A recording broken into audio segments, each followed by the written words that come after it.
আউযু বিল্লাহি মিনাশ শাইতানির রাজিম। বিসমিল্লাহির রহমানির রহিম। পরম করুণার অসীম দয়ালু আল্লাহর নামে শুরু করছি। প্রিয় মুসলমান যুবক যুবতী, দেশবাসী ভাই ও মুসলমান ভাই বোনেরা, সবার প্রতি সালাম। আসসালামু আলাইকুম ওয়া রাহমাতুল্লাহি ওয়া বারাকাতুহু।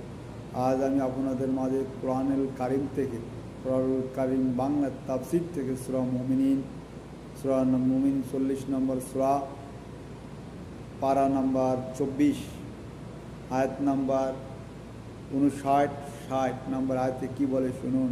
কিয়ামত অসম্ভাবী, এতে কোনো সন্দেহ নেই, কিন্তু অধিকাংশ লোকে বিশ্বাস করে না।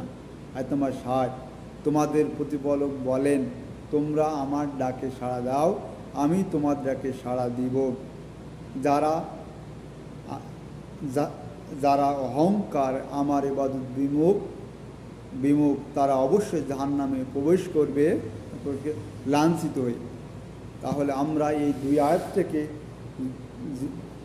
এই যে সত্য কথা কোরআনের প্রকারের যদি আমরা বিশ্বাস করি, তাহলে এই আয়াতটিকে আমরা বিশ্বাস করে এখন থেকে অতিথিরা সমস্ত গোয়াদামকে থেকে বেরিয়ে এসে আসে, আমরা যদি এই আয়াতকে ফলো করে আমরা জীবন করতে পারি, তার শুনে আমরা এই কোরআন হাদিসের আলোকে জীবন করি। আসসালামু আলাইকুম ওয়া রাহমাতুল্লাহি ওয়া বারাকাতুহু।